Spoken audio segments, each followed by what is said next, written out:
A mí me gustaría, antes de empezar a abordar los debates, de mostrar la presentación que les preparé, que se empiecen a presentar, así tengo un poco más idea de en qué año están, de qué carrera son, de qué ciudad son. Me gustaría que pueden poner en el chat su nombre, sus facultades son de la UBA, de La Plata, de otra universidad, y también de qué ciudad son. Por más que estén viviendo en Capital o en La Plata, pero me gustaría saber de qué parte del país son, si es que vinieron a estudiar desde otra provincia, otra ciudad. Mientras ustedes van tipeando en el chat, así me da una sensación de más cercanía, porque a veces hablarle a los nombres es difícil. Yo voy a compartir la pantalla y voy a introducir la presentación que preparé, que voy a intentar hacer un recorrido con algunos aspectos históricos, con algunas herramientas, para tratar de dilucidar algunos debates. No esperen que te les dé la respuesta ni les diga cuánto va a estar el dólar que viene, porque la verdad que es muy difícil, pero vamos a tratar de construir entre todos una visión sobre el tema que tiene voces encontradas, tiene por supuesto muchos debates y discusiones. Mientras voy leyendo, hay un actuario. Gran carrera, en La Plata no está actuario. Bueno. Lo comento porque justo leí una nota, no sé en qué sitio. A ver. Bueno, ¿ven la presentación? Sí, está Pueden hacer perfecto. gestos. Bien.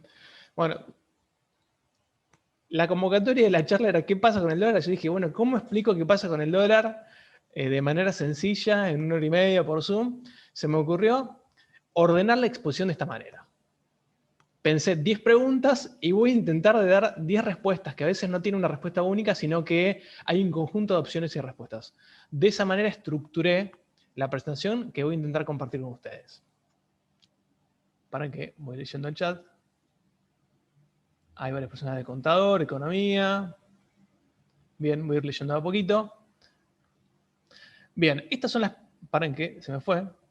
Estas son las preguntas que preparé que me parece que sirven para profundizar, abrir el tema e incorporar conocimientos.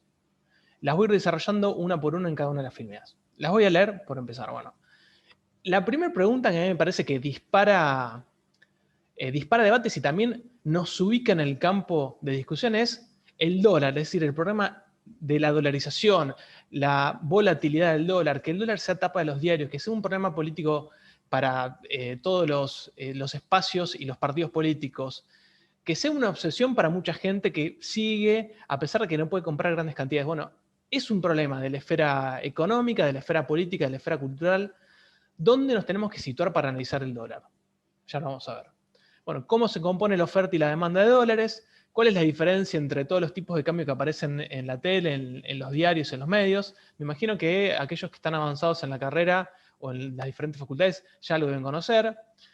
¿Por qué el mercado inmobiliario está dolarizado? Me parecía algo interesante de discutir, de compartir, ya que ninguno duda que las propiedades en Argentina se compran y se venden en dólares y además su precio está en dólares. ¿Cuáles son las funciones que cumple el dólar y que cumple el peso en la economía argentina, digamos, como moneda? ¿Cuáles son los efectos de una devaluación? ¿Por qué hay sectores que reclaman una devaluación? ¿Cuál es la diferencia y cuál es la definición del tipo de cambio real? Me imagino que quizá algunos de ustedes ya lo vieron y ya lo conocen. ¿Existe un dólar de equilibrio? ¿Un tipo de cambio de equilibrio? Gran pregunta con, por supuesto, debates y diferentes posiciones, que no sé si lo voy a responder, pero vamos a tratar de ordenarlo. ¿El que apuesta al dólar siempre gana como estrategia de inversión? Eso lo puse en verdad rememorando una frase, el que apuesta al dólar pierde, no sé si la conocen. Y bueno, vamos a abordar también por qué el dólar aumentó tanto en los últimos 4 años, en los últimos 5 años, ¿sí? Cada tanto les voy a hacer una pregunta, a ver, siento que hay alguien de otro lado. Me cuesta acostumbrarme a esto todavía.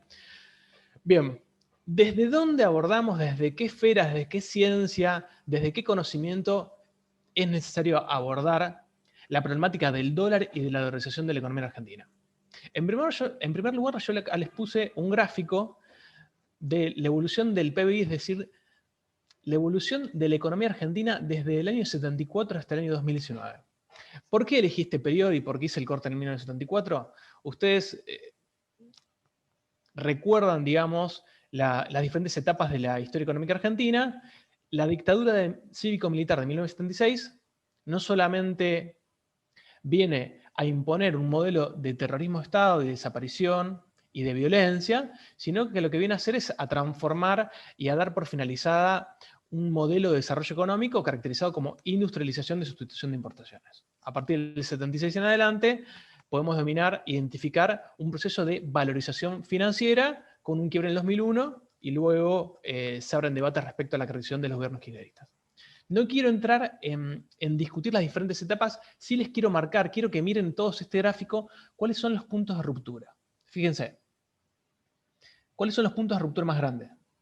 El 89, ¿sí? Y el 2001. Esos puntos de ruptura están directamente vinculados a fortísimas devaluaciones, ¿sí? Fuertes saltos en el tipo de cambio, directamente vinculados a procesos inflacionarios con consecuencias nefastas negativas para el conjunto de la sociedad. Ese gráfico luego lo vamos a retomar, lo vamos a recuperar. Quiero que lo miren y presten atención a los movimientos. Ahora bien, el problema del dólar, ¿desde qué ángulos, desde qué perspectiva los podemos abordar? Yo pensaba la charla y digo, bueno, ¿cómo ordeno? ¿De cómo podemos abordar el dólar? Yo no lo... En mi objetivo, en mi preparación, yo no lo quería abordar como un problema exclusivamente financiero, decir, bueno, comparemos el dólar con otro tipo de inversión, sino que hay un problema mucho más complejo. Y acá planteé, ordené un poco cuáles son las visiones. ¿Cuál es la visión más simple, más acotada? Es la visión economicista desde el punto de vista de la racionalidad del individuo.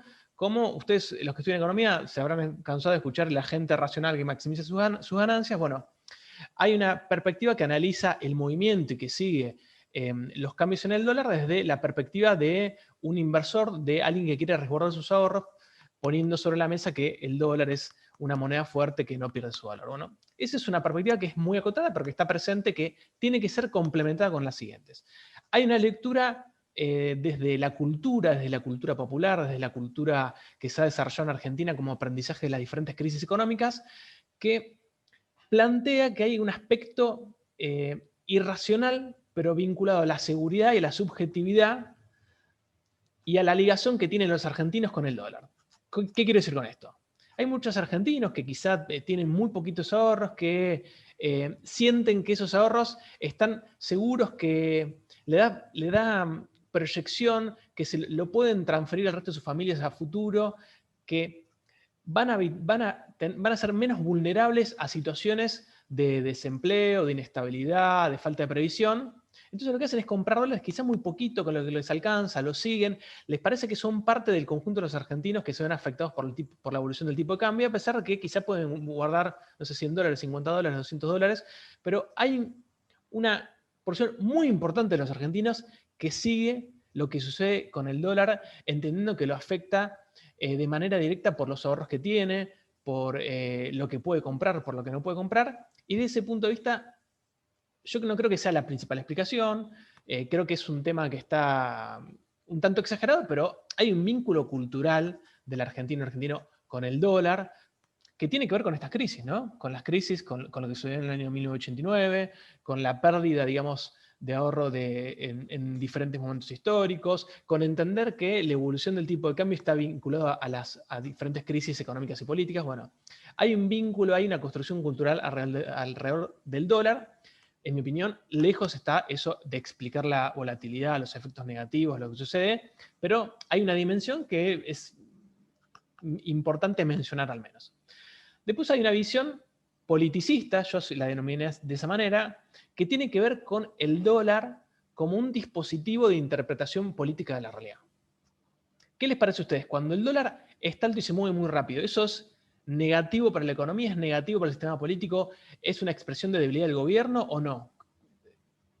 ¿Para ustedes hay una interpretación lineal en respecto a la movilidad y al crecimiento ascendente y acelerado del dólar respecto a la debilidad del gobierno? Díganme algo así.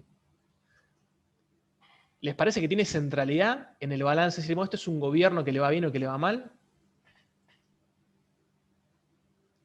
Bueno, me imagino que deben estar diciendo que sí. No Para los mí no, escucho. ¿Para vos no? ¿Por qué? porque Sebastián. depende de otros factores. O sea, o sea, con mi idea de totalmente distinta probablemente de la de un experto, como, como que si el gobierno es exitoso o no, debería depender de que también hace su trabajo, no solamente de si logra estabilizar el valor de la moneda.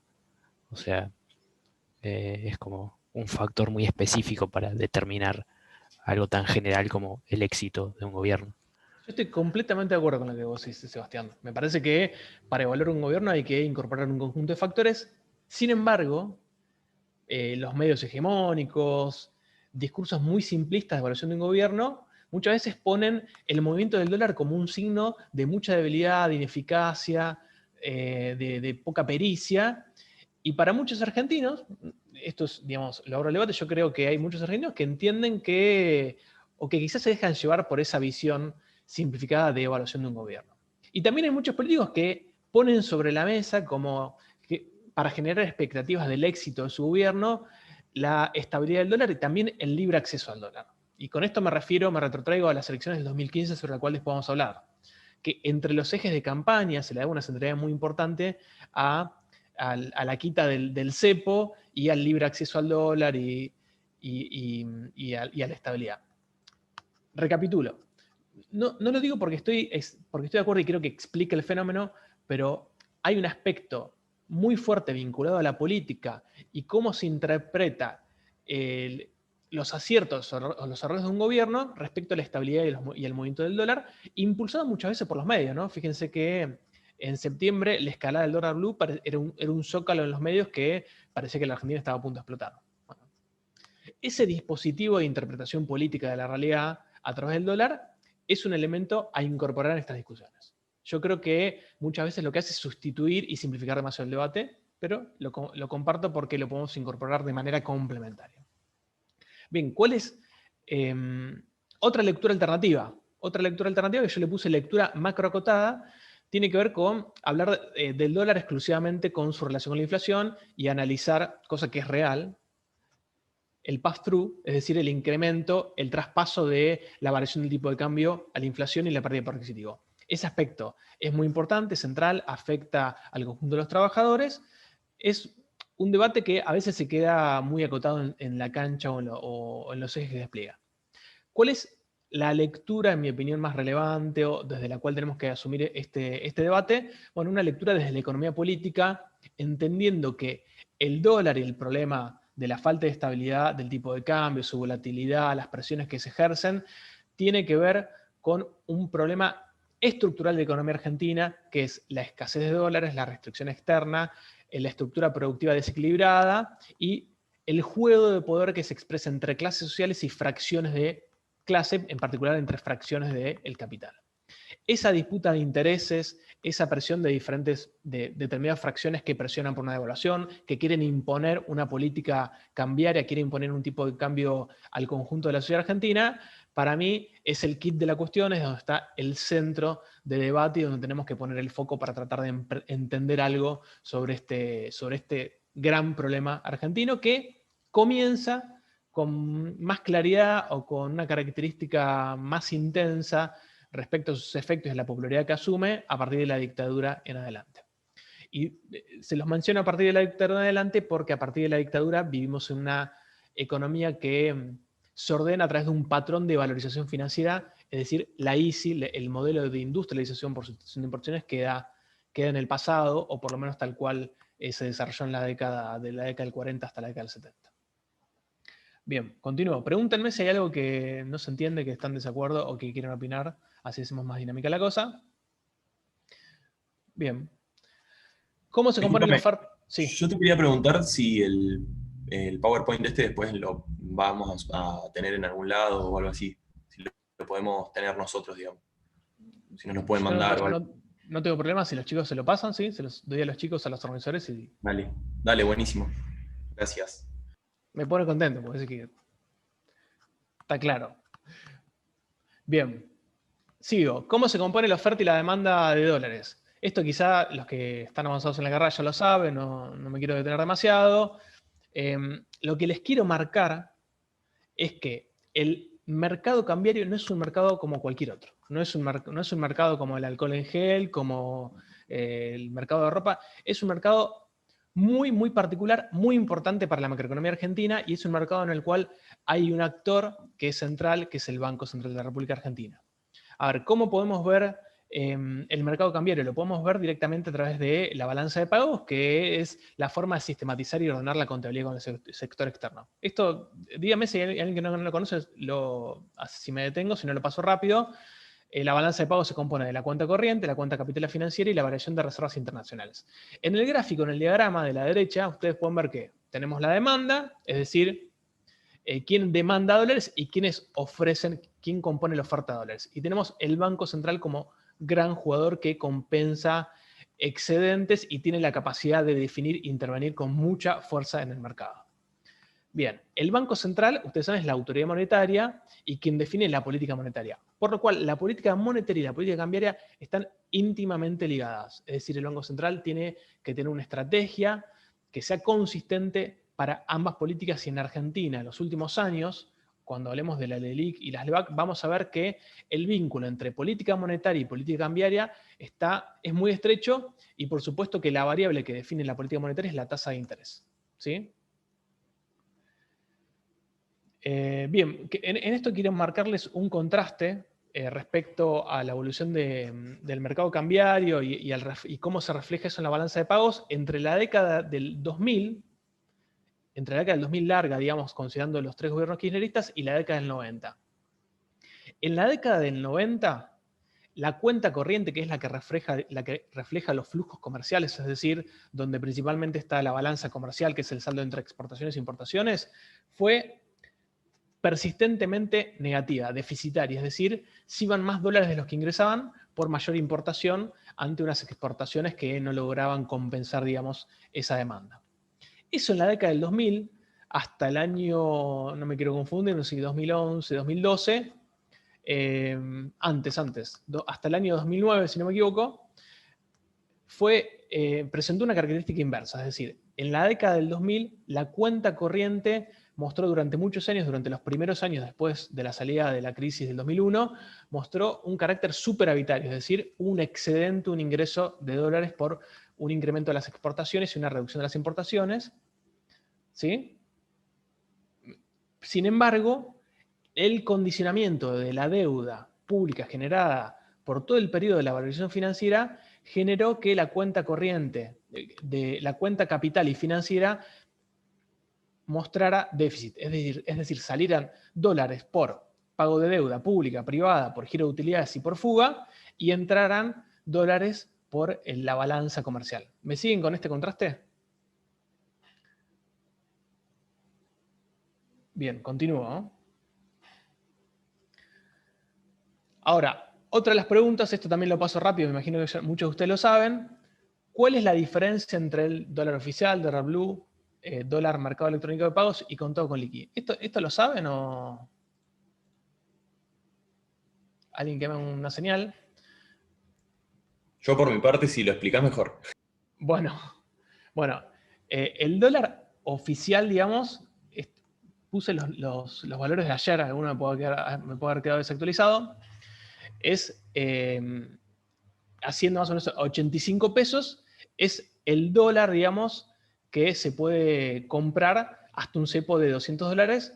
Recordemos que el cepo, digamos, es decir, la limitación a la adquisición de dólares la puso el gobierno anterior después de haber perdido las primarias, y se definió el cepo por la sangría de reservas, es decir, porque había aumentado muchísimo la demanda de dólares y estaba perdiendo el Banco Central las reservas. Bueno, es el dólar que no tiene, digamos, ningún tipo de impuesto adicional y que se opera directamente con el Banco Central. El Banco Central se los vende, digamos, a los bancos se los venden a los ahorristas, y también es el dólar al cual pueden acceder los importadores. Los importadores dicen, le tienen que pedir autorización al Banco Central, dicen, yo quiero importar, no sé, por ejemplo, determinados medicamentos, respiradores, insumos médicos, computadoras, lo que sea. En este momento, las autorizaciones a veces son complejas, se postergan, algunas no son dadas, pero es el dólar al cual los importadores pueden pagar los productos que son traídos del resto del mundo. El dólar solidario es el dólar que se compra para atesoramiento, ¿sí? El dólar solidario se calcula como el dólar oficial más el dólar más el impuesto país, que es de un 30%, más un 35% de adelanto de ganancias, ¿sí? El impuesto país se definió en la ley de emergencia votada en diciembre, cuando asume el nuevo gobierno, se declara una emergencia que, entre otras cosas, incluye la emergencia sanitaria, no por la pandemia, sino por las condiciones en las cuales se encontraba Argentina. Se definió la creación del impuesto país para encarecer el dólar ahorro y desincentivar su compra, ¿sí?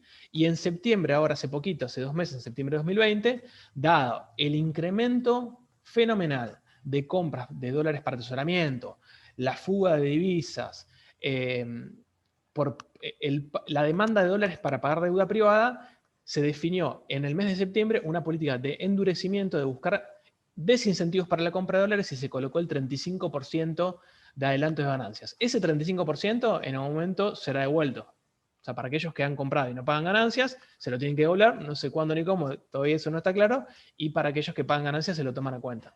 Hasta ahí me siguen, ¿no? Estos dos dólares, el dólar oficial y el dólar solidario, son parte del mercado cambiario. Es decir, o los dólares lo ponen quienes ofertan dólares, es decir, exportadores, por ejemplo, o si no los pone el Banco Central en su defecto.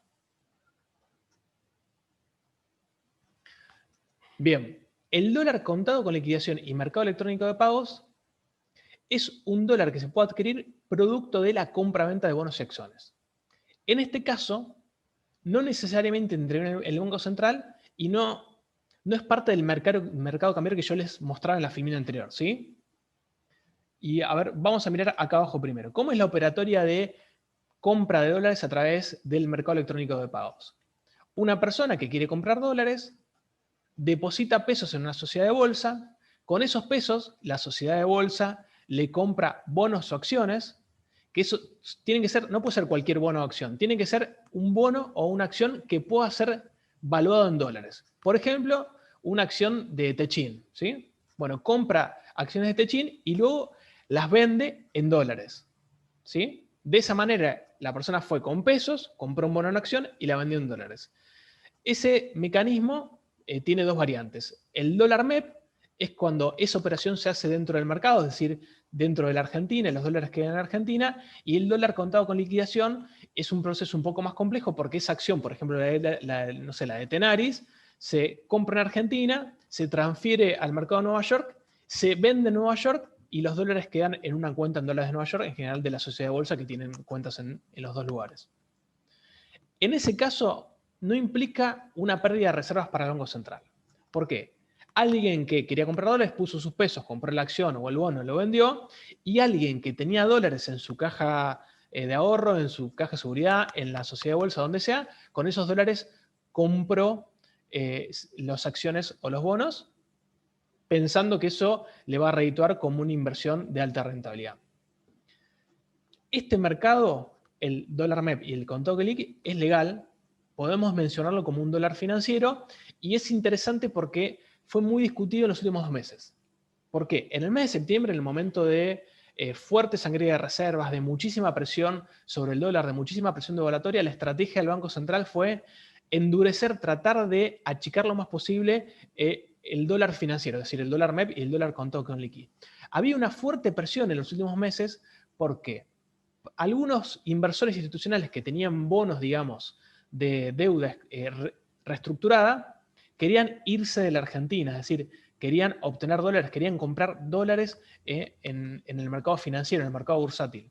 Eso generó una fuerte presión y el gobierno en un primer momento intentó contener eso, intentó que se achique ese mercado. Eso fue en el mes de septiembre, y para eso restringió, endureció el parking. ¿Saben lo que es el parking? Acá abajo dice, el parking es el tiempo el cual vos tenés que quedarte con el bono que compraste en pesos, que lo tenés que tener en la mano, exponiéndote al riesgo de variación del precio. Si vos te quedas mucho tiempo un bono o una acción en la mano, puede ser que el precio de ese bono o acción varíe demasiado hasta el punto que te haga perder plata. Bueno, al aumentar el parking, se endureció este mercado, se volvió más riesgoso. En septiembre sucedió eso. En octubre, ante el fracaso de esa estrategia, porque el dólar contado con liqui y el dólar MEP no bajaban, se relajó esa medida y se habilitó, se disminuyeron los tiempos de parking, es decir, se disminuyeron los riesgos para que ese mercado gane más volumen. ¿Por qué se hizo eso? En primer lugar, porque en septiembre fracasó. Y en segundo lugar, porque el dólar blue empezó a ganar protagonismo. ¿Cuál es la estrategia del gobierno? Dice, bueno, yo tengo el dólar, digamos, atesoramiento, que tiene los impuestos que les mencioné, que es un dólar oficial, legal. Tengo el dólar financiero, que también es parte de un mercado legal, que me marca expectativas. Y tengo el dólar blue, que es un mercado totalmente legal, que no puedo controlar, es más difícil de intervenir, cualquiera me puede hacer un despelote bárbaro, y si yo digo que el dólar blue gane protagonismo, es el que va a marcar las expectativas a futuro. Y fíjense la brecha, ¿no?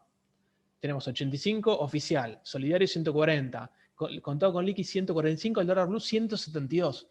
Entonces, la estrategia fue, bueno, dejemos que el dólar financiero, que es legal, se transforme en el dólar de referencia del mercado para aquellos que quieren comprar más allá de 200 dólares. ¿Me siguen hasta acá? En septiembre se aplicó una política de endurecimiento, en octubre se relajó y también se fue complaciente, se concedió un bono especial en dólares para estos dos inversores institucionales que habían salido de la renegociación, de la reestructuración de la deuda, que querían sacar, digamos, querían vender sus bonos en dólares y llevárselos. Bueno, ¿cuál es el problema de esta situación? Que cuando está todo calmo, eso se ordena, es decir, tenemos el oficial, el dólar solidario, que es para atesorar, y el dólar financiero, que marca, digamos, el techo de las expectativas. Cuando el dólar blue se dispara, aparece todo el tiempo en la tapa de los medios, de la tele, en los zócalos, en todos lados, y parece que es el dólar que se viene y genera una expectativa devaluatoria muy grande y también un malestar general, por lo que les decía anteriormente, del dispositivo de interpretación política del gobierno y, por supuesto, los intereses que juegan por detrás. El dólar blue es muy chiquito, es difícil decir, bueno, cuánto se paga el dólar blue, pero estimaciones razonables hablan de entre 6 y 10 millones de dólares por día. Es muy poquito eso, o sea, para todos nosotros es mucha plata, pero para un mercado cambiario es poquito, y lo que sucede que hay operadores que tienen mucho dinero para de un día para el otro hacer saltar el dólar blue. Y no lo puedo asegurar, pero es Vox Populi que los bancos tienen cuevas y hay financieras que tienen cuevas y hay inversores institucionales, sociedades de bolsa que también juegan, operan ahí como una medida de condicionamiento político del gobierno para afectar sobre esos otros tipos de cambio. ¿Alguna pregunta a esto? Quizá aquellos que lo sabían les queda claro, aquellos que no me preguntan. Pregunta, pero ¿qué es bien una cueva, digamos? Ah, ¿una cueva? ¿Qué es una cueva? Se le dice, quizá hay algún porteño que lo sabe porque es un término muy conocido acá en el microcentro porteño. Se le llama cuevas a las oficinas ilegales que tienen los bancos para vender dólar blue. Y también a las oficinas ilegales, hay locales, es decir, vos te dicen la dirección, vas, tocas timbre y podés ir con, no sé, 500.000 pesos a comprar dólar blue. A eso se le llama cuevas. A lugares que no son solamente, o sea, tenemos los arbolitos, que es chiquitaje, pero hay lugares que son oficinas, que por supuesto no están declaradas, donde vos podés ir a comprar dólar blue. A eso se le llama cueva y se sospecha que muchas de esas cuevas, en realidad, son ventanillas en negro que tienen atrás los bancos y las financieras. Ahora sí, gracias. ¿Sí? Bueno, ¿sigo?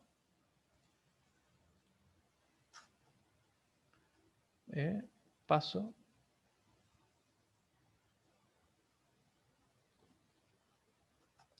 Bien, voy saltando de un tema al otro, ustedes me dicen, ¿eh? Algo interesante que me parecía para compartir es, bueno, todos sabemos que el dólar se utiliza como reserva de valor, etc., pero nadie se preguntó por qué el mercado inmobiliario está dolarizado. Porque son grandes sumas que nadie gana en dólares en Argentina, y hoy un departamento, no sé, yo conozco un poco más los precios de La Plata, en Buenos Aires son siempre más caros, pero un monoambiente sale de 40.000 dólares para arriba. Bueno, el mercado inmobiliario está dolarizado a partir de la década del 70 por diferentes causas, por diferentes crisis y en particular por la consolidación como estrategia de inversión. A ver, en la década del 70, el gobierno, después de la devaluación de Celestino Rodrigo en el año 75, hay un acto reflejo de la compra de dólares, del miedo a que vuelva a haber una devaluación, de la de la pulverización de los salarios, que se combina con una política muy, muy fuerte de desregulación del mercado cambiario, es decir, antes el mercado cambiario estaba regulado, había diferentes tipos de cambio y no cualquiera podía comprar lo que se le ocurriera. Bueno, la dictadura desregula el mercado cambiario y también hay una fuerte desregulación financiera con la Ley de Entidades Financieras del año 77, que al día de hoy se encuentra vigente, con la cual se desregula y se le da muchísimo poder a los bancos para intervenir en el mercado cambiario, para definir la tasa de interés y para construir una dinámica de renta financiera en la cual las propiedades se vuelven una inversión muy rentable porque se garantiza su proceso de valorización. Capital Federal es una señal muy clara de eso. Fíjense, yo acá, este era un gráfico que tenía de otro trabajo. Fíjense cómo crecen el valor de los metros cuadrados en diferentes barrios que tienen características. Bueno, Belgrano y Palermo son barrios de mayor poder adquisitivo, Caballito de sectores más medios, pero crece muchísimo el valor de las propiedades en metro cuadrado. Yo acá les puse la inflación de Estados Unidos. Es una cosa descomunal, se habla de ciudad banco, es decir, las propiedades se transforman en un activo financiero de valorización que crecen permanentemente, y para acceder a esas propiedades hay que pagar con dólares. Y para seguir la evolución de sus precios hay que pagar con dólares. Entonces, el mercado inmobiliario en la Argentina está dolarizado por el fenómeno de dolarización, la característica bimonetaria de la economía argentina y por un proceso particular de alto crecimiento del valor del metro cuadrado en los grandes centros urbanos, ¿no? Esto lo podemos ver en Capital Federal, en Mar del Plata, La Plata. Los grandes centros urbanos desde la década del 70 en adelante han aumentado de manera acelerada y por encima de cualquier indicador su valor en dólares. Esto es parte, consecuencia y también explica el fenómeno de la dolarización, porque la estrategia dolarizadora tiene que ver en muchos casos para inversores, digamos, medianos, para aquellas personas que no acceden a instrumentos sofisticados, se dolarizan sus ahorros para en el momento que pueden, en el momento que alcanzan, comprar una propiedad. ¿Sí? ¿Sigo? Bien por ahora. Paren que quiero ver el chat que me quedó colgado. Bien. Ustedes todos saben, todos los que están en la carrera de economía y bueno, del resto de las carreras también, cuáles son las funciones de la moneda. Nos cansamos de repetir en el manual, unidad de cuenta, medio de cambio, reserva de valor. Yo hice un cuadrito para ordenar eso. Ahora, porque les quiero plantear y compartir es que, por supuesto que el dólar es una moneda fuerte, pero es una moneda fuerte en Argentina por comparación, por la debilidad del peso, ¿no? Y la debilidad del peso tiene que ver con la dinámica inflacionaria de la economía argentina. ¿Sirve el dólar como unidad de cuenta? Y depende, sí. ¿Lo vimos para el mercado inmobiliario? Sí. Para determinados servicios que son exclusivos, caros, también. No sirve para saber cuánto sale un chocolate, una golosina o un paquete de fideos. De la leche a veces se hacen comparaciones internacionales, sí. Con medicamentos también en algunos casos sí. Pero a medida que es más inestable el peso, el dólar va ganando posiciones como unidad de medida en diferentes precios. El peso sirve como unidad de medida y para la gran mayoría de los bienes en Argentina sí, excepto para algunos que no, que son muy importantes. Vimos el caso de las propiedades. Medio de cambio, bueno, en el peso sí, el dólar puse sí, porque yo creo que ahora si yo les ofrezco a ustedes, si alguien vende algo y les pago en dólares, todo el mundo lo agarra. ¿No? O alguien se negaría, dice, no me dé dólar que lo quiero cambiar. Todo el mundo lo agarra y se lo guarda. Reserva de valor, claramente, el dólar sirve como reserva de valor, el peso no, nadie se va a quedar con 10.000 pesos 4 años guardado en un colchón. Bueno, esto es parte de las discusiones más ortodoxas de la economía, de cuáles son las funciones, pero yo lo que quiero incorporar es cuáles son las funciones del dólar en la economía argentina. Y me refiero a la función en las expectativas de los partidos políticos, de los candidatos políticos, las expectativas en las elecciones. Es decir, cuando uno vota un candidato, un espacio político, escucha un debate, le da muchísima centralidad a qué va a hacer con el dólar. ¿Sí? Cepo o no, cepo sí, devaluar, no devaluar. Y ustedes quizás son todos muy jóvenes, pero en el año 2015 las definiciones y los discursos alrededor del dólar fueron muy importantes. Muy importantes. al punto muy importantes y muy mentirosos, ¿no? También se los digo. Porque creo que en el debate presidencial, el del balotaje, el que fue obligatorio, si no me equivoco, fue en la Facultad de Derecho de la UBA, Scioli le decía a Macri, vos vas a devaluar, vas a devaluar, vas a devaluar, y Macri acusaba a Scioli de decir, ustedes devaluaron mucho, y se trenzaron en eso, y fue un tema muy picante, y que todo el mundo le puso la vida. Entonces, el parámetro para generar expectativas, evaluar movimientos políticos y candidatos, respecto a sus expresiones sobre el tipo de cambio, es muy importante. Después hay un debate también muy interesante de economistas regulacionistas de Francia que plantea el poder político y económico que tiene el dólar en tanta estrategia, podemos decir, imperial de Estados Unidos, como al imponer al dólar como moneda en el resto del mundo, ¿sí? El dólar como construcción de hegemonía. ¿Por qué como construcción de hegemonía? Porque bueno, tenemos algunos casos de economía en los cuales el dólar reemplazó a la moneda nacional, ¿no? Como el caso de Ecuador. Había algunos políticos en Argentina que en el 2001 planteaban que en vez de valor había que dolarizar la economía. Bueno, mientras mayor sea la dependencia del dólar y la centralidad política y económica de una economía, mayor es la dependencia de las definiciones de política monetaria de Estados Unidos, concretamente de qué sucede con la tasa de interés que define la Fed, la Reserva Federal de Estados Unidos. ¿Por qué? Porque cada vez que se mueve la tasa de interés, hay entrada y salida de capitales en dólares, y cuando entran muchos dólares, hay un incremento de la oferta de dólares, y cuando hay un incremento de la oferta de dólares, tiende a caer el tipo de cambio. Cuando hay una salida masiva, hay una sangría de dólares, se te derrumba la oferta, además, es decir, se incrementa la demanda, y eso presiona muchísimo sobre una devaluación. Lo estoy explicando con los elementos que vimos antes. Aguilita incorpora y desarrolla una teoría respecto a la estrategia política del dólar al imponer esa moneda en el resto del mundo. Y yo mencionaba acá en la filmina que los ataques a la moneda y estos flujos de entrada y salida de capitales y la presión sobre el dólar se transforman en una medida de condicionamiento político a tal punto que podemos hablar de golpes de mercado, ¿sí? No golpe de mercado remite a un golpe de Estado, es decir, en vez de un golpe de Estado tradicional, cuando los militares irrumpen en la casa de gobierno, echan y se llevan al presidente, a la vicepresidenta, a los políticos, lo que hace el poder económico es un golpe de mercado condicionando, corriendo la moneda y obligando a una devaluación que genera una crisis. Eso ha sucedido en la Argentina. En el 89 podemos hablar que hubo un golpe de mercado. Yo no creo en eso. Bien, ¿Matías? Sí. Yo no creo, ¿Vos? porque creo que no creo que sea, digamos, así como un golpe de mercado, porque creo que la culpa la tiene el gobierno no saber hacer una buena política económica, digamos. Bien, es parte de la discusión, ¿no?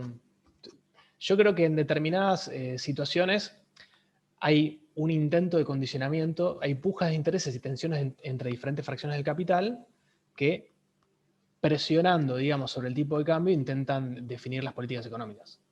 Sí, pero si un país, digamos, cuida como el valor de su moneda, evitando que vea inflación como tiene Argentina, capaz que una inflación del 2% anual, no tenés ningún problema.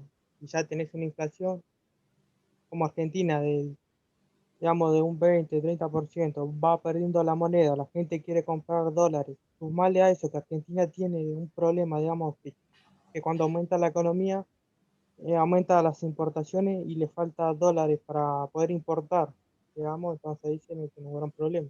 Y queda, digamos, como con la debilidad que puedan pasar esas cosas, pero la culpa la tiene el gobierno. Ahora, yo creo que, o sea, no siempre que hay una devaluación hay un golpe de mercado. Me refiero a situaciones bastante extraordinarias. La del 89 fue una situación muy, muy extraordinaria respecto a la salida, a la fuga y a la presión sobre el gobierno. No siempre es así. Por supuesto que si la situación fuera de estabilidad sería diferente. Y los gobiernos a veces tienen su responsabilidad. Claro, yo no digo que no haya hecho capaz gente, digamos, presionar, digamos, el mercado para voltear al gobierno, pero, digamos, el gobierno también se manda la suya, digamos, como se deja para el cachetazo. Sí. Bien, continúo. Esto deberíamos dar para discutir sobre algunos hechos puntuales, y también hay es un debate sobre si la actual corrida la podemos definir como un golpe de mercado. Hacia el final lo podemos retomar eso. Bien, de acá me quedó algo más. Les quería comentar de la situación particular de los últimos años en relación a la acumulación de dólares por parte de China. Hay mucho para hablar de eso, yo no soy especialista, les puedo mencionar algunos tips y los titulares, pero China desde la década del 70 tiene una relación comercial superavitaria con Estados Unidos, por lo cual acumula y acumula dólares y, con eso, y de esa manera también compra, digamos, bonos de deuda de Estados Unidos, letras del Tesoro de Estados Unidos.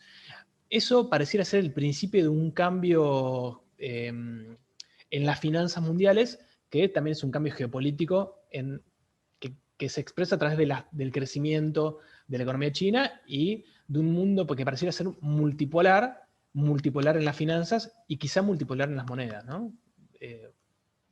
Se abre el debate y veremos qué sucede. Solamente les planteo esa situación. Continúo. Dígame cómo ve de tiempo, ¿eh? Bien, una pregunta que me pareció interesante para derribar algunos mitos tiene que ver con la devaluación, ¿sí? Porque por momentos pareciera que es inevitable, que es deseable, que todo el mundo quiere, bueno, ya está, basta de que el dólar ruso dispare, basta de esta inestabilidad, hay que devaluar, no hay más opción. Y pareciera, se plantea, se argumenta ese pedido con potenciales bondades de una devaluación que yo creo que no existen, ¿no? Y algún economista lo pueden escuchar en la tele que dice que sí. Yo creo que hay sobradas muestras de que no existe, que una devaluación es una mala decisión y un mal camino. Perdón, voy leyendo los chats, ¿eh? Sí, después retomamos alguien planteaba sobre las responsabilidades de mercado de Estado, lo podemos plantear al final, lo retomamos. Bien, les decía la devaluación. Mitos. Yo esto lo ordengo mito. Lo abro a debate, ¿eh? Si alguien quiere discutirlo, no duden en abrir el micrófono y plantearlo. Mito 1. La competitividad de la economía depende del tipo de cambio o del tipo de cambio real. Mito 2. La devaluación es una medida útil para incrementar las exportaciones. Vieron que habrán escuchado muchos, hay que aumentar el dólar para que se disparen las exportaciones. Mito 3. La devaluación incrementa la recaudación fiscal a través de retenciones y a través del impuesto inflacionario. Muchos dicen, no, el gobierno quiere devaluar porque va a mejorar las finanzas públicas. Mito 4. La devaluación genera equilibrio en las cuentas externas. Lo planteo con cierta simplicidad y polarización para ir desarrollando. Bueno, primer punto. La competitividad de una economía se ve influida por el tipo de cambio, por supuesto, pero no depende exclusivamente y ni siquiera predominantemente por el tipo de cambio. La competitividad de una economía, es decir, la capacidad de aumentar su producción, de hacerla competitiva, de ganar mercados, de incrementar las exportaciones, depende de un conjunto de factores en los cuales el que más se destaca es la tecnología, ¿sí? La tecnología, el entramado productivo, me refiero a la integración, es decir, si yo produzco un televisor, ¿quiénes son mis proveedores? ¿Con qué estructura de costos? ¿Qué nivel de integración y de coordinación tengo? La estabilidad de la economía es un factor muy importante. En la Argentina lo que ha sucedido es que hay muchas empresas que no han logrado llegar a su punto de maduración por crisis, porque no han logrado sostener en el tiempo, amortizar determinadas inversiones. Es decir, las crisis permanentes atentan contra la competitividad y el crecimiento de la economía. Y también hay un factor muy importante que es discutido. Hay una economista, Mariana Mazzucco, no sé si la conocen, que planteó un debate interesante en este punto, y son las inversiones públicas. Las inversiones públicas tienen mucha importancia en el desarrollo de la economía, en el desarrollo de la tecnología. El CONICET en Argentina es un instituto muy importante para el desarrollo de las tecnologías, y también en la inversión pública más simple como es las obras de infraestructura. O sea, un camino, una ruta, un puente, servicios. Todo este conjunto de factores determina y tiene que ver con el desarrollo de la competitividad, con el crecimiento de la economía, con la mayor complejización, y son elementos que pocas veces han sido coordinados y han sido quebrados y rompidos por la inestabilidad del tipo de cambio. Bien, otro debate que yo lo planteé como mito: la devaluación no genera inmediatamente un incremento de las exportaciones. ¿Por qué? Por las características de los productos que exporta Argentina, que podemos decir que son materias primas, productos manufacturados de origen agropecuario. No hay inmediatamente después de una devaluación un efecto, una reacción de la elasticidad de las exportaciones, dado que son sectores de baja elasticidad, ¿sí? Entonces, ante una devaluación no se genera un incremento de saldos exportables, sino lo que sucede es que hay un impacto muy fuerte, hay un ajuste en las importaciones. Y eso es lo que genera el superávit, digamos, comercial.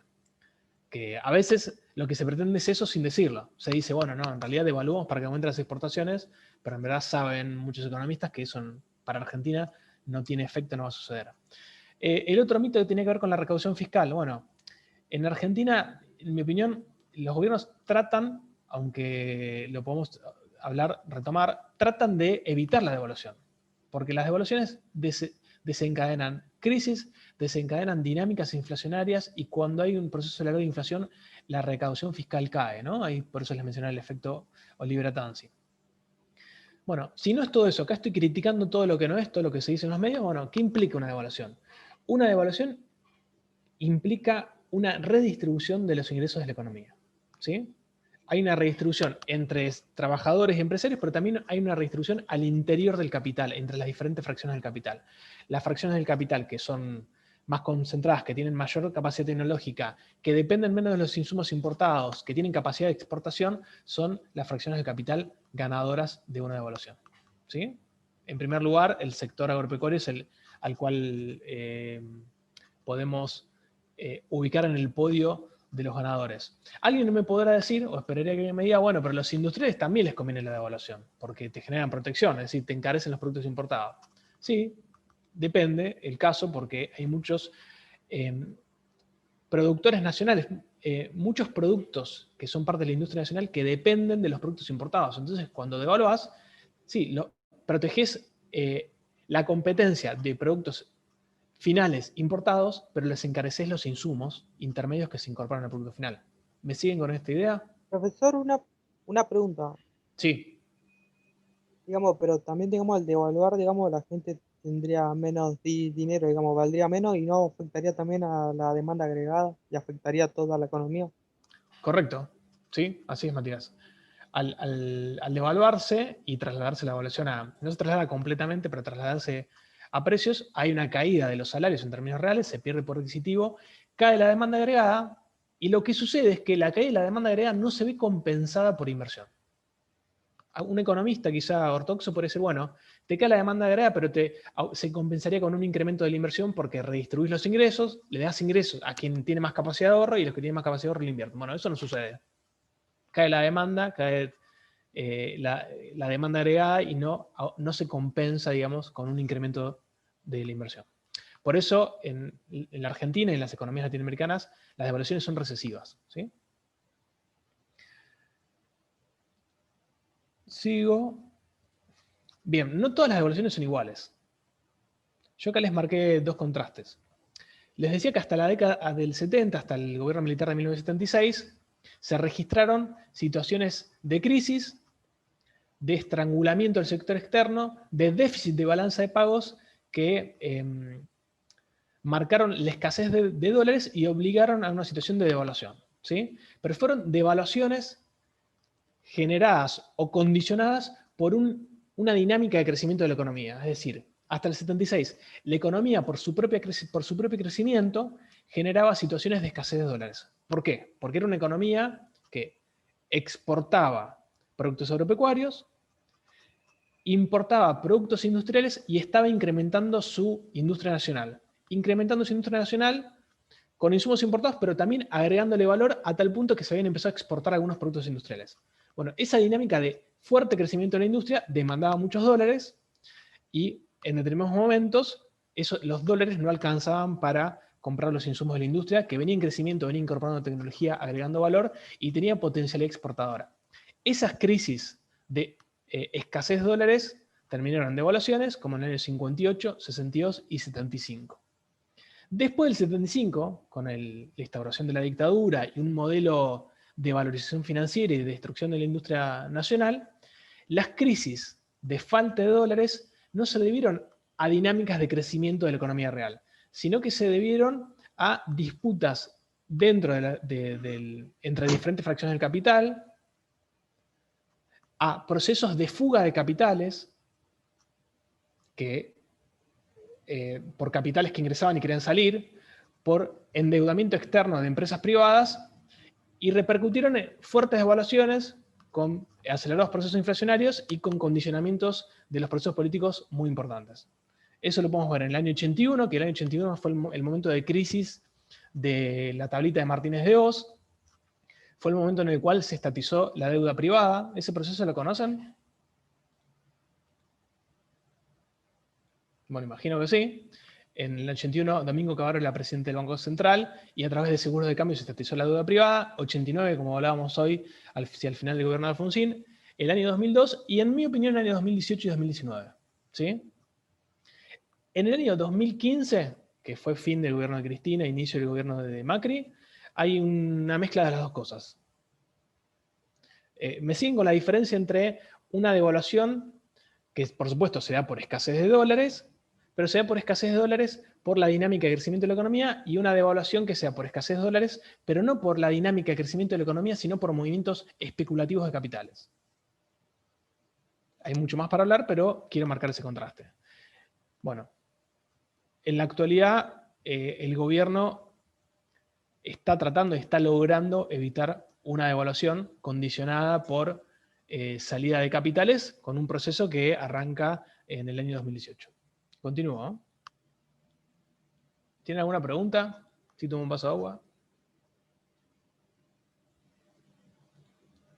Esperen. Estoy leyendo alguna pregunta del chat, todos la pueden ver. El gobierno no quiere devaluar, pero ¿por qué no le baja las retenciones al mercado agropecuario? Además de que tienen un dólar soja carne de menor valor. Sí, me olvidé poner el dólar soja, que es un 35% menos. Les daría un aire para recuperar la economía. Dicen de aumentar las exportaciones, pero la brecha cambiaria es muy grande para que la liquiden, sin mencionar que la soja está tomando valores máximos. Bien, a la pregunta, no sé si todos leyeron la pregunta de Asiel. Él dice, ¿por qué no bajan las retenciones a los productos agropecuarios? Por dos causas. En primer lugar, porque bajaría la recaudación fiscal, que no le sobra nada. Y en segundo lugar, porque de bajar las retenciones a las exportaciones agropecuarias, esa disminución, esa renuncia a la recaudación fiscal del gobierno repercutiría directamente en un incremento de precios en el mercado interno, en un incremento de precios en los alimentos ante salarios que están bastante golpeados. Hay una política un poco retrasada que se anunció, si no me equivoco, en abril, julio, que recién ahora se está implementando, de devolución de retenciones según tamaño de producción. Pero bueno, por supuesto es un debate, ¿no? Profesor, Sí. ¿puedo hacer una pregunta? Sí, ¿cómo no? Digamos, el gobierno cuando asumió, ¿no estaba como 70 el dólar? No Un me poquito recuerdo, menos. no está como 85 horas. Fue como Sí. devaluando. Sí, están devaluando, Un pero 20%. yo cuando hablo lo puse en la filmina anterior, hacen micro devaluaciones por mes que no superan la inflación. Cuando hablamos de devaluaciones es cuando de un día al otro, un mes al otro, el tipo de cambio crece significativamente por encima de la inflación. Por ejemplo, yo ponía en la filmina anterior los años, no sé, 2015, que pasó de 9 a 16. A ver, ahora aclaro dos conceptos que me parece que van a ser útiles para entender las microdevaluaciones y por qué el gobierno asumió esa estrategia. A ver, nosotros observamos y estamos discutiendo el tipo de cambio, es decir, el tipo de cambio que sale en la tele, es decir, 85 pesos o el blue 167, pero el que es observable, el que te dicen cuando vos querés comprar dólares. Decís, bueno, yo quiero $1, dame tantos pesos. Ese es el tipo de cambio. Pero la economía, y para evaluar la evolución de la macroeconomía, la variable relevante es el tipo de cambio real. ¿Escucharon todos nombrar el tipo de cambio real?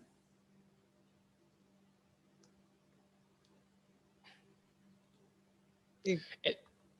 El tipo de cambio real lo podemos presentar de manera bilateral, es decir, medir el tipo de cambio real con otro país, generalmente se mide con Estados Unidos, o el tipo de cambio real multilateral, que es el del gráfico. ¿Sí? ¿Qué nos dice el tipo de cambio real? Lo pueden ver acá en la fórmula. El tipo de cambio real es igual al tipo de cambio, que vemos en la tele, por el índice de precios de Estados Unidos, dividido el índice de precios de Argentina. El tipo de cambio real nos da una medida del poder adquisitivo que tiene el dólar en nuestra Argentina. En la Argentina y en otro país. Es decir, comparás, bueno, ¿qué me compro con un dólar en Argentina y qué me compro con un dólar en Estados Unidos? Si lo que me compro en Argentina es mucho más que lo que me compro en Estados Unidos con un dólar, quiere decir que la Argentina es barata en dólares. ¿Me siguen? si lo que me compro en Estados Unidos es mucho más que lo que me compro en Argentina, quiere decir que Argentina es cara en dólares. Esto es un tema de macro bien complejo, pero me imagino que muchos de ustedes habrán escuchado de alguien que se fue al exterior y trajo, no sé, me fui a tal país y me compré un montón de ropa y demás, es decir, Argentina está cara en dólares. Bueno, cuando se hacen esas comparaciones turísticas, en realidad el concepto que está por detrás es el tipo de cambio real. ¿Por qué es importante el tipo de cambio real? Porque un empresario o una empresa, una multinacional que tiene inversiones en Argentina, quiere que en la Argentina sus dólares le rindan mucho, que con sus dólares le pueda pagar a todos los trabajadores, pueda pagar los insumos, pueda pagar los fletes, pueda pagar todo. Es decir, quiere que la Argentina sea barata en dólares. ¿Cómo hace para que la Argentina sea barata en dólares? Aumentando el tipo de cambio nominal sin que los precios locales aumenten mucho. Pero hay un gran problema, porque cada vez que sube el tipo de cambio nominal, suben los precios en Argentina. Entonces, decís, yo quiero aumentar el tipo de cambio real. ¿Sí? Si aumenta el tipo de cambio real, la Argentina se vuelve barata en dólares, el tipo de cambio real está depreciado y yo como empresario voy a hacer rendir mucho mis dólares. ¿Qué sucede? Cuando sube el tipo de cambio nominal, los precios en Argentina también suben, porque sube el precio de la comida, porque los sindicatos, por supuesto, que defienden el poder adquisitivo, hay movilizaciones, hay debates, hay conflicto. Entonces, tocar el tipo de cambio real es difícil, porque cuando tocas una variable, el resto se altera. No se compensa perfectamente, pero hay un movimiento que es parte de las discusiones de política económica. Miren cómo evolucionó el tipo de cambio real multilateral. Fíjense, a fines de la década del 90, acá el índice es en el 2015 100, le puse.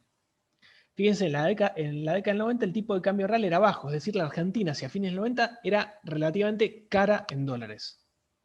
Era el momento de todo por 2 pesos. Acá nadie se acuerda, pero en la década del 90 era el auge de las cosas importadas. Te vendían cualquier cosa muy barata, importada, porque además se habían sacado los aranceles. Luego, con la devaluación del año 2002, de enero de 2002, el tipo de cambio real se eleva, es decir, la Argentina se abarata en dólares, es decir, los dólares en Argentina rinden más, que es parte de la competitividad, no es el único componente ni la única variable explicativa, pero es parte. Y fíjense cómo hacia finales del 2015 el tipo de cambio real se empieza a apreciar, se empieza a disminuir, es decir, la Argentina se volvía cara en dólares y los dólares rendían mucho en otros países, y ya en el año 2018 y 2019 se empieza a elevar. Ahora está en niveles similares a los del 2011, que es un tipo de cambio real bastante elevado. El kirchnerismo y actualmente el ministro Culfas plantea y tienen en su cabeza como objetivo lograr un tipo de cambio real estable y competitivo bastante elevado. ¿Sí? O elevado como entre los años 2010 y 2011. En los primeros años del kirchnerismo hubo un fuerte debate sobre este tema y Frenkel, que es docente de la UBA, no sé exactamente qué materia, yo estoy en La Plata, escribió un trabajo, un paper muy conocido que se llama Tipo de cambio real estable y competitivo, que se los recomiendo, que está muy bueno. ¿Sigo? ¿Se entendió esto? ¿Alguna pregunta? ¿Están muy aburridos? Bien. Pregunta para discutir. ¿Existe un dólar de equilibrio? ¿Alguien tiene en la cabeza un valor que diga, bueno, este es el dólar de equilibrio? Por lo que les planteé anteriormente, para la economía importa el tipo de cambio nominal, el que vemos en la tele, pero más importa aún el tipo de cambio real. Yo hice un ejercicio que a veces hacemos los economistas, que es bueno decir, bueno, si nosotros dividimos la base monetaria M1, M2, M3, la que quieran, sobre reservas, es decir, pensando que todo aquel que tiene plata en el banco, en su casa, donde sea, va y compra dólares. Compra los dólares que hay y todos empezamos a negociar por los dólares que hay. ¿Cuál sería el tipo de cambio? Bueno, con M1 me dio 76, con M2 108 y con M3, que ya es una exageración, digamos, porque hay componentes en los plazos fijos, hay plata que está inmovilizada, 181. Fíjense que el dólar blue no tiene nada que ver con la realidad, es como un valor Profesor, que no... Sí, ¿cómo hizo para sacar eso? mirá, les muestro el cuadro, miremos acá. Las reservas, yo tomé las reservas del día de ayer. Las reservas del Banco Central en total son 39.322 millones de dólares. Después, esto me faltaron los signos pesos, estos son pesos. Después obtuve los valores del Banco Central de los agregados monetarios. ¿Todos saben lo que son los agregados monetarios? M1, M2, M3. No, yo no. Es el agregado de pesos que registra el Banco Central. M1 es la totalidad de billetes y monedas que existen en forma física, más las cuentas a la vista, más las cajas, las cuentas corrientes, ¿sí? Es decir, O sea, hoy en la el Argentina, dinero que está en la economía. claro, el dinero que registra la economía es 3 billones. O sea, 3 millones de pesos. ¿Sí? Pero vos podemos pensar diferentes niveles de agregación de la moneda. En M1 tenemos billetes y moneda físicos y cuenta corriente. En M2 tenemos billetes y moneda físicos, cuenta corriente y cajas de ahorro que tienen los bancos. Son en total 4.000 millones de pesos. Y en M3 incorporamos los plazos fijos, ¿sí? En cada M se van sumando, digamos, los componentes y suman la totalidad de pesos que hay en la Argentina. ¿Ahora sí? Sí, sí. Entonces lo que dice es tomar cada uno de esos agregados monetarios y dividirlo sobre el total de reservas. El razonamiento sería, bueno, si todo el mundo que tiene pesos va y compra dólares, ¿cuál sería el tipo de cambio? Me da con M1 76 pesos, con M2 108 y con M3 181.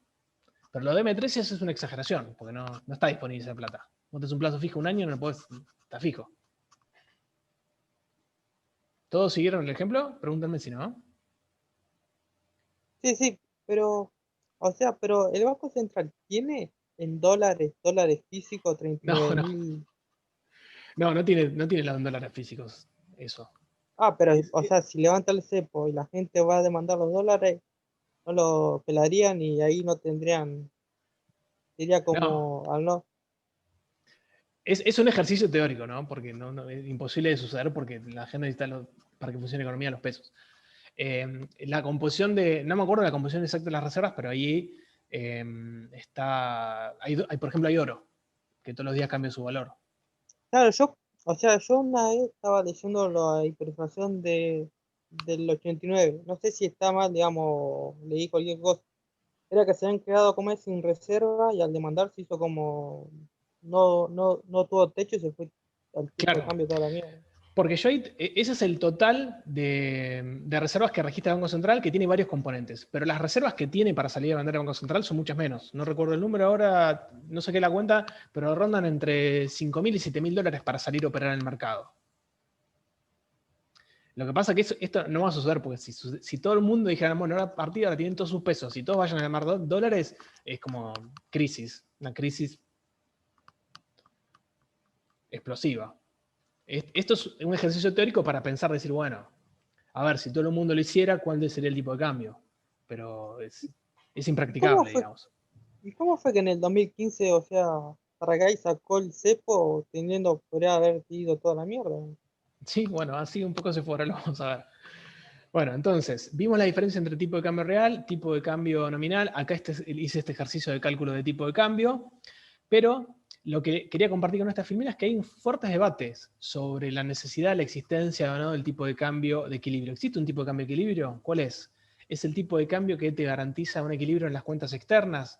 ¿Es el tipo de cambio que te genera un tipo de cambio real que te permite hacer crecer a tu economía? Bueno, sobre eso hay un montón de debates y un montón de modelitos matemáticos re difíciles. Que hay un trabajo del Banco Central de Carrera y Berlucía y otro autor que no me acuerdo, que lo pueden consultar, que seguramente los que estudian economía lo van a ver, pero hay muchísimos debates y muchos modelos sobre si existe, si es posible, si se puede calcular un tipo de cambio real de equilibrio. Sigo. Me queda poco tiempo. Para. Bueno, acá les compartí este gráfico que lo hice para otra cosa, porque yo les planteaba que el dólar no se vuelve una estrategia, un mecanismo para reservar, para cuidar el valor de los ahorros, sino también como un mecanismo, como una inversión financiera, ¿no? Y hay una frase muy famosa de Sigot, Lorenzo Sigot, del año 81-82, que era ministro de Economía de la dictadura, que decía, el que apuesta el dólar pierde. Y bueno, quedó como un meme, porque en verdad al otro día devaluó. El tipo dijo eso en una entrevista en la televisión, dijo que nadie compra dólares, que apuesta toda la pierna, y al otro día devaluó, entonces todo el mundo obviamente lo está puteando. Bueno, es razonable que la gente compre dólares para resguardar sus ahorros. Sin embargo, a veces no es una estrategia que genere beneficios, digamos. Y miren, yo acá comparé diferentes cosas. Tipo de cambio real, porque no es lo mismo el poder adquisitivo de $1 en el 2005 que en el 2020, ¿no? El tipo de cambio real nos da la idea, la dimensión de qué te puedes comprar con $1. Bueno, esto está en índices, ¿no? El índice es 2500. Fíjense el tipo de cambio real, cómo está por debajo. Después incorporé el índice Merval sobre el tipo de cambio, que nos daría una idea de acciones que se transan en el Merval dolarizadas, ¿sí? Cómo hubiese evolucionado una inversión si hubiese comprado una acción dolarizada, cómo hubiese cambiado su valor. Después incorporé la tasa LIBOR, que es una tasa de interés de Inglaterra que se usa como referencia. En Argentina los bancos pagan por encima de la tasa LIBOR, pero es bastante estable. Y algo que les marqué, que me pareció interesante para vincular con el mercado inmobiliario, fíjense cómo evoluciona el valor del metro cuadrado en dólares. ¿Ven que es la línea roja? Con esto, ¿qué les quiero marcar? Que aquel que busca comprar dólares como estrategia de inversión no siempre tiene las de ganar. Aquel que compró los dólares para comprar propiedades, y la verdad que ese sí tuvo un efecto de riqueza muy importante. Pero por momentos puede ser más conveniente destinar esos ahorros, esa inversión, a un instrumento financiero, una acción, un bono. ¿Sí? ¿Sigo? Sí, sí. Bien, ahora llegamos. ¿Qué pasó? ¿Por qué el dólar pasó de 9 pesos a 84? Esto me quedó viejo, creo que es 85 en el 2020. ¿Qué pasó? Es una devaluación descontroladísima, muy, muy grande. Y a ver, para eso tenemos que hacer una caracterización política y económica. En diciembre del 2019, el gobierno anterior había definido restricciones, limitaciones a la compra de dólares, pero se podían comprar dólares. Por supuesto, dólares para importar se podían comprar dólares para atesoramiento. Sin embargo, el cepo y la restricción a la compra de dólares fue un eje de campaña muy importante, como les decía hoy, en los debates entre Scioli y Macri y demás. El gobierno de Cambiemos, el gobierno, digamos, el nuevo gobierno a partir del 2015, lo que decía es, en verdad, el dólar oficial ya nadie lo tiene en cuenta, todo el mundo tiene en cuenta el dólar paralelo a aquel momento que estaba entre 15 y 16 pesos. Entonces, apenas asume el gobierno, el 10 de diciembre, creo que el 20, quita el cepo y dice, bueno, a partir de ahora todo el mundo puede comprar dólares. El dólar oficial, el valor de 9 pesos desapareció y el dólar pasó a salir aproximadamente de 16 pesos. Eso generó un efecto inflacionario muy importante, porque no era verdad que todo el mundo consideraba el dólar paralelo. Los importadores importaban a 9 pesos compraban el dólar a 9 pesos. ¿Sí? Bien, pero como fue parte de la campaña, era parte de un eje de la coalición de Cambiemos, se hizo sin importar las consecuencias. No sabemos si mintieron o no. A mí me parece, era poco creíble. Era evidente que si quitabas el cepo y el dólar pasaba de 9 a 16 de un día para el otro, eso iba a tener impacto en precios. Bueno, lo tuvo. Al gobierno de Cambiemos lo podemos dividir en dos partes a grosso modo. 2016 y 2017 fueron años de desregulación cambiaria, es decir, te sacaron el cepo, pasaste de poder comprar $500 a todo lo que quisieras, para las empresas, para las personas físicas. Desregulación de la cuenta de capital. Antes del 2015, capitales especulativos que querían invertir en la Argentina en el sector financiero, tenían que venir, declarar, dejar una parte de su capital retenida, quedarse por lo menos 6 meses. Bueno, todas esas regulaciones se quitaron. Con el nuevo gobierno los capitales podían entrar y salir cuando quisieran. A su vez, el gobierno, para ordenar el frente financiero, le pagó a los fondos buitres, no sé si se acuerdan, y a partir del pago de los fondos buitres comenzó un ciclo de endeudamiento externo. El Estado argentino estaba endeudado, tenía deuda, pero mayoritariamente denominada en pesos. El gobierno de Cambiemos cambió radicalmente la composición de la deuda, transformando esa deuda en pesos a deuda en dólares. Entonces, al desregular el mercado cambiario, la cuenta capital, ingresaron capitales privados que traían dólares, ¿sí? Caían dólares a la Argentina. Al iniciar un ciclo de endeudamiento, entraban dólares por endeudamiento público. El Estado se empezó a endeudar en dólares, entonces ingresaban dólares. El Estado nacional y el Estado provincial. No sé si, bueno, algunos eran de la provincia de Buenos Aires, la provincia de Buenos Aires se endeudó en dólares, cosa que no se recomienda, menos una provincia que no tiene capacidad de operar y ni influir en la política cambiaria.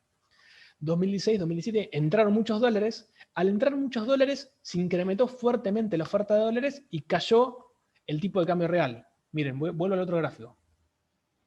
A ver si lo notan. Fíjense, 2016, 2017 el tipo de cambio real tiene una tendencia descendente a pesar de que es irregular. Vuelvo. ¿Qué sucedió? Eso generó un ciclo de negocios vinculado al sector financiero. ¿Por qué? Les dije, desregulación del mercado cambiario, desregulación de la cuenta de capital, ingreso de capitales, endeudamiento externo. Los capitales que venían a invertir eran capitales financieros ¿en qué invertían? En el sector financiero a través de la tasa de interés.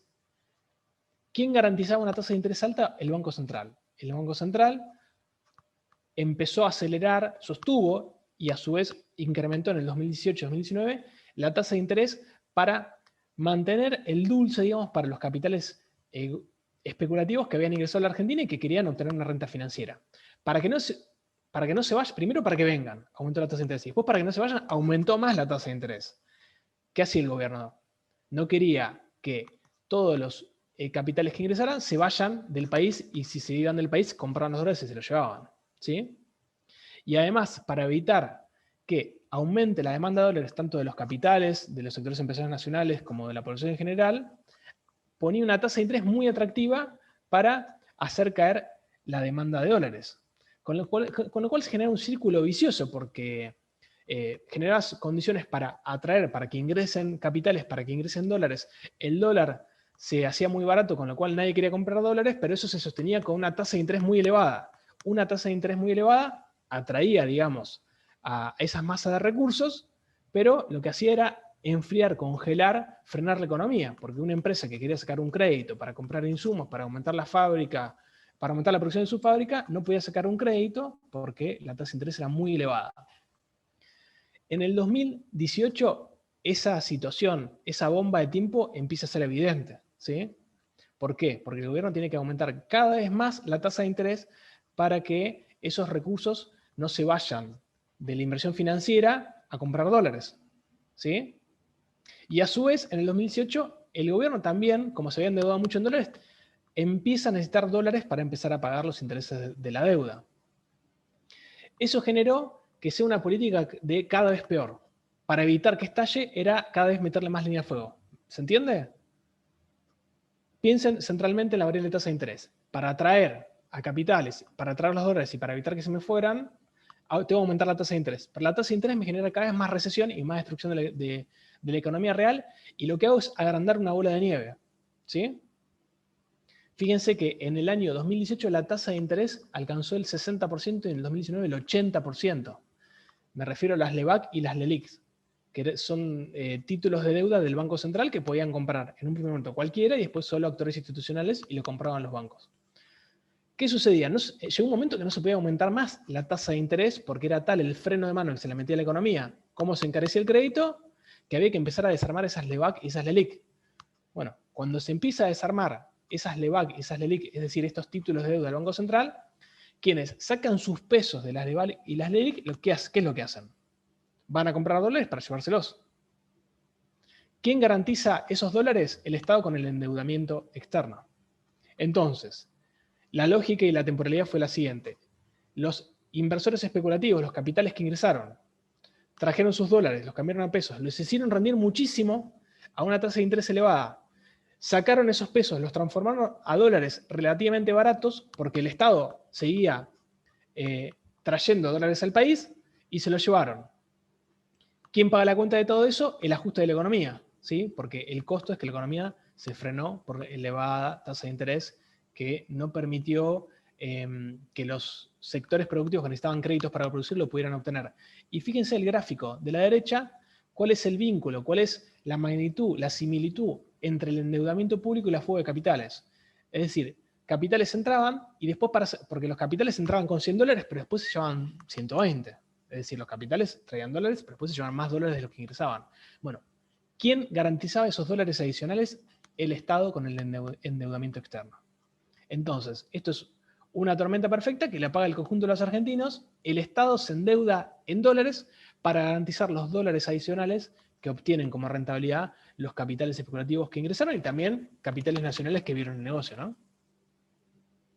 2018 se genera una corrida cambiaria porque se acelera la fuga, el Banco Central se empieza a quedar sin reservas, se devalúa, ahí aparece el Fondo Monetario Internacional, el Fondo Monetario Internacional dice, yo te voy a dar dólares para que se calme esta situación, pero sigue, esta es la desregulación del mercado cambiario, que cualquiera podía comprar la cantidad que quisiera de dólares, entonces los dólares del Banco Central se utilizaron para aquellos que querían sacar sus inversiones en Argentina, comprar dólares y se los llevaron. Estoy haciendo una síntesis brutal. Pregúntenme si les queda alguna duda. Pero les quiero marcar que la desregulación cambiaria, es decir, que cualquiera pueda comprar la cantidad que quisiera de dólares sin justificar para qué. La desregulación a la entrada y salida de capitales, el endeudamiento público externo y la fuga de capitales son los elementos característicos de esta situación, de esta inestabilidad y este proceso de fuerte devaluación en el gobierno de Cambiemos, que después de las primarias puso un cepo de $200. Lo loco es que antes del cepo de $200, si alguna gente tenía la plata, podía comprar, si quería, $10 millones. O sea, en el medio de esto, monumentales negocios, ¿no? ¿Están vivos? Perdón, Leandro, Sí. leo una pregunta del chat que le hicieron hace un rato y quedó perdida porque abajo una pregunta más Sí. larga y lo apagó. El compañero preguntaba si existen políticas para bajar el dólar. Bajar el tipo de cambio nominal es difícil. Hay propuestas bastante interesantes por parte, hacia ahí lo han tenido docentes de la UBA, que es un economista muy pela, ha planteado diferentes propuestas respecto a construir alternativas de inversión para aquellas personas que dolarizan sus carteras, digamos. ¿Qué sucede? Los productores agropecuarios o pequeños inversores no se quedan con los pesos, no ponen plazos fijos, sino lo que hacen es comprar dólares y guardarlos.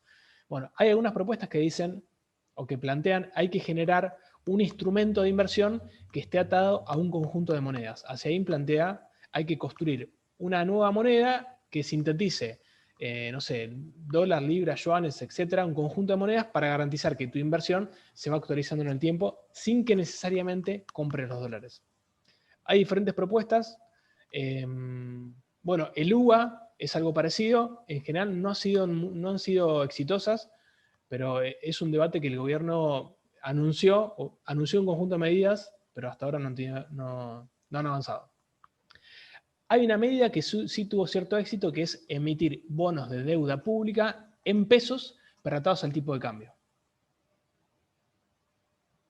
Es decir, hace muy poquito el gobierno emitió un bono que le fue muy bien, en el cual vos ponías pesos y de acá a 4 años te van a devolver pesos, pero atados a la evolución del tipo de cambio, ¿se entiende? No hay dólares en el medio, en la transacción, pero sí se considera, para evitar que pierdan, digamos, claro, dólar link, para evitar que el inversor pierda, se le garantiza hacer un seguimiento del tipo de cambio. ¿Y eso para qué? Eso es, digamos, para limpiar la economía de pesos y que no se vayan al dólar. Claro, para evitar que esos inversores se vayan al dólar. Eso no hace muchos países, ¿no? Lo hacen, digamos, que yo, Estados Unidos por ahí, emite mucha plata para estimular la demanda agregada y después lo saca a través de bonos, ¿no? Lo que pasa es que ellos no tienen este problema. Digamos, esa es otra situación. Yo me Claro, refiero a este instrumento es para evitar que los inversores se vayan a comprar dólares y, digamos, mantengan los pesos con una garantía de rentabilidad. claro, pero yo me pregunto, ¿no? Argentina tiene el problema de la inflación. Si Argentina resolviera el problema de la inflación y tuviera una moneda estable, ¿no sería muy bueno para el país poder hacer ese instrumento? Sí, lo que pasa es que resolver el tema de la inflación está directamente vinculado a resolver el tema de la inestabilidad del dólar. Como van atados de la mano, digamos. Porque en parte la inflación se explica por la inestabilidad del dólar. Bien, continúo. Ya vamos terminando. 10 preguntas, ¿no? No sé si habré completado las respuestas en cada caso, pero son las 10 preguntas que a mí me parecen más importantes. ¿Qué va a pasar en el 2021? No lo sé, pero les planteo algunos puntos para compartir. En este momento, el gobierno está negociando, digamos, con el Fondo Monetario Internacional y su negociación va atada al Club de París Y de esa negociación se espera que no se tengan que pagar amortizaciones de deuda por 5.800 millones de dólares, que es un montón de plata. ¿Sí? Si el gobierno logra salir airoso de esa negociación, va a tener un ahorro, va a evitar que se requieran dólares para pagar deuda externa con esos dos organismos. Ya Ludmila, que está leyendo el chat. Bien, entonces, primer punto, ¿qué puede pasar con el dólar? Va a depender de la negociación con estos organismos internacionales, con el FMI, con el Club de París. Hay un inicio de diálogo para que el Fondo Monetario le otorgue un plan de facilidades extendidas al gobierno. Ustedes saben que el fondo no te hace quita, cosa que sería muy bueno, y no puedes dejar de pagarle. Lo que hace es te da otro préstamo para que le pagues el primer préstamo. ¿Se entiende? O sea, la ley que no va a haber que pagarle al fondo, pero lo que hace es te va a dar otro préstamo, entonces nunca te da la plata. Simplemente tenés dos préstamos, que se va uno, el segundo cancela el primero. El problema es que este plan de facilidades extendidas es un plan que en general dura aproximadamente 10 años, lo tuvo Grecia, entre otros países, y te plantean condicionamientos de reforma estructural de la economía, y ese va a ser el punto de debate para los próximos años. ¿Cuáles son las reformas más demandadas por los economistas ortodoxos? Una reforma fiscal, una reforma previsional y una reforma laboral, que se habla, a veces algunos docentes en la facultad también lo plantean, del impuesto al trabajo, etcétera, que hay que bajar los costos. Bueno, esas tres reformas van a estar en el debate. El presupuesto, que todavía no se ha terminado de aprobar, pero que se va a aprobar, pone por delante, es bastante cuidadoso y le da mucha bola, digamos, al equilibrio fiscal. Obviamente las cuentas no van a estar equilibradas, pero se estima que el déficit primario va a alcanzar el 4,5% del PIB y el financiero el 6,4%. ¿Saben la diferencia entre resultado primario y resultado financiero? No. Bien. O sea, ustedes, para analizar las finanzas del Estado, en general se utiliza el esquema ahorro, inversión, financiamiento. Hay diferentes tipos de gastos y de ingresos que se pueden contabilizar en el Estado. El balance, es decir, la diferencia entre ingresos y gastos, sin contar el pago de intereses de la deuda, se llama resultado primario. Es decir, contás todos los ingresos y los gastos sin contar lo que pagas de intereses de deuda. A eso se le llama resultado primario. Si es positivo, es superávit. Si es negativo, es déficit. Bueno, en este caso el presupuesto contempla 4,5% del PBI. Es decir, el déficit fiscal, no me acuerdo si es, casi son 1,7 billones de pesos, que equivale a 4,5% del PBI. El déficit financiero es el resultado financiero. Es la diferencia entre ingresos y gastos del gobierno, contabilizando las erogaciones que se realizan para pagar intereses de la deuda, ¿sí? Por eso que es más alto. Que para el presupuesto 2021 se estiman 6,4% del PBI. Son valores que mejoran la situación respecto al año 2020, que va a ser un año terrible, porque cayó la recaudación fiscal, aumentó muchísimo el gasto por los gastos vinculados a la crisis sanitaria. Otro dato del presupuesto que es interesante, que es positivo, que es que hay un fuerte incremento en la inversión pública. ¿Por qué el gobierno definió aumentar la inversión pública en obra pública? Porque tiene un alto multiplicador del empleo. Es decir, construir puentes, hacer rutas, construir viviendas, hacer cloacas, hacer llegar el agua y el gas a muchísimas familias. Además que le cambia la realidad a esas familias, tiene un alto multiplicador, se contratan muchas personas y se reactivan muchas empresas. Donde se reactiva un poco el gasto, donde crece un poco el gasto respecto a 2020, es en el área de hábitat y obra pública. Ahora bien, ¿cuáles van a ser las características de la reactivación? Va a ser una discusión, es decir, si va a crecer la inversión por encima del consumo, si va a haber un resultado positivo respecto a las paritarias en cuanto a recuperación de poder adquisitivo, en qué sectores, en qué ramas de la economía, qué industrias van a tener más capacidad para recuperarse después de este año, que es muy difícil. Entre los objetivos del gobierno es sostener un tipo de cambio real estable y competitivo, haciendo honor a los primeros años del kirchnerismo, esto es decir, mantener un tipo de cambio elevado para que la Argentina sea barata en dólares y pueda reactivarse rápidamente y también incrementar, aunque sea un poco, las exportaciones. Para que tengamos respuesta sobre eso, veremos qué sucede con la dinámica inflacionaria, que va a tener que ver con el conflicto social, con las discusiones paritarias, con el rol de los sindicatos, porque por supuesto, durante el macrismo, durante este último año, hay muchos sectores que pierden poder adquisitivo. José Luis, correcto, sí. El problema de la inflación y el dólar van de la mano, pero es también el cuento de la gallina del huevo, porque en verdad, para mantener estable el tipo de cambio real, el dólar se ajusta en función de lo que aumentó la inflación. Pero a su vez, si el tipo de cambio se acelera mucho, hace que la inflación se acelere y se vuelve una espiral. Por eso, el gobierno lo que hace es microdevaluaciones, siendo muy cuidadoso de que el dólar no sea un potenciador de la inflación. Estamos en una situación en la cual hay superávit comercial, es decir, las exportaciones están por encima de las importaciones, con lo cual ingresan dólares por el frente comercial, cosa que es positiva y se va a tratar de sostener. Siempre que hay reactivación económica y que aumente el poder adquisitivo, aumentan las importaciones más rápido que las exportaciones. Sobre ese aspecto el gobierno tiene un foco. ¿Y qué sucede en el 2021 con el dólar? Y la economía también va a tener que ver mucho con la fortaleza política del gobierno, que no tiene que ver solamente con variables económicas, sino también con iniciativas, con propuestas, con construcción de consensos, con construcción de expectativas y con la transformación de la realidad. Dos datos del 2021 para considerar, que se los dejo picando para ver el momento de preguntas.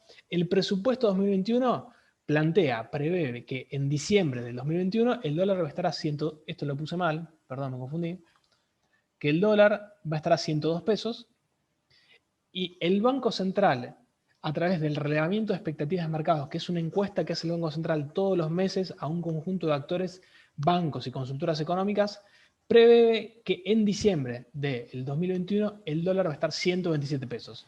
En síntesis tenemos la visión del gobierno, que dice 102 pesos de diciembre, la visión del mercado, que dice 127 pesos con 70 en diciembre de 2021. Y hasta acá llega.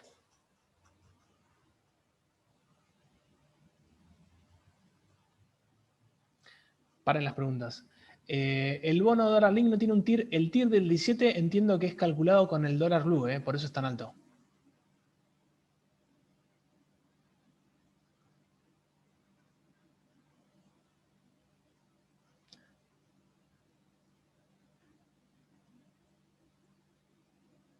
Sí, así es verdad. Fue criticado por eso mismo que vos decís. Pareciera, y en mi opinión, que el gobierno decidió hacerlo porque le permitía desarmar, digamos, la presión devaluatoria de este año. Es medio patear el programa para adelante. Bueno, ahora alguien puede abrir el micrófono y hablar porque ya los agoté. Profesor, ¿le puedo hacer una pregunta? ¿Sí? ¿No les parece?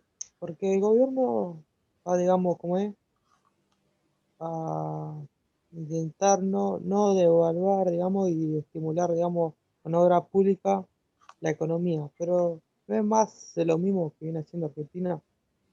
¿No le conviene agarrar y hacer un shock de estabilización macroeconómica?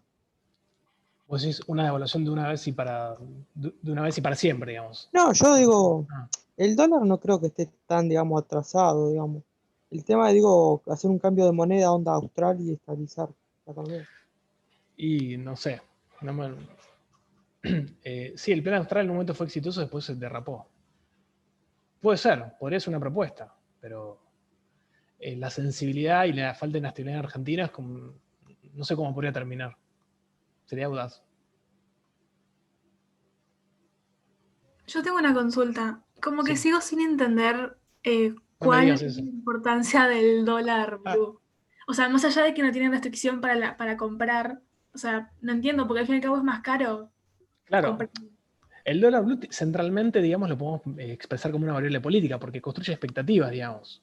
O sea, piensen que ustedes tienen una base de formación, estudian ciencias económicas, pero aquellas personas que no tienen herramientas para comprender cuáles son los mercados, cuáles son las diferencias, dice, bueno, el dólar blue es lo que va a salir el dólar oficial dentro de poco, entonces construye expectativas de devaluación, y eso genera que quienes pueden remarcar precios lo remarcan y van incorporando esa expectativa de devaluación, y se va tomando como el tipo de cambio real, digamos, como el tipo de cambio efectivo, el que opera en la realidad, a eso me refiero. En síntesis es muy importante para la generación de expectativas y también en clave de la interpretación de la debilidad del gobierno, los errores y los aciertos. No está bien. Pero esa es la construcción, digamos, de sentidos que hay alrededor de Data Blue. Claro, ahora sí, gracias.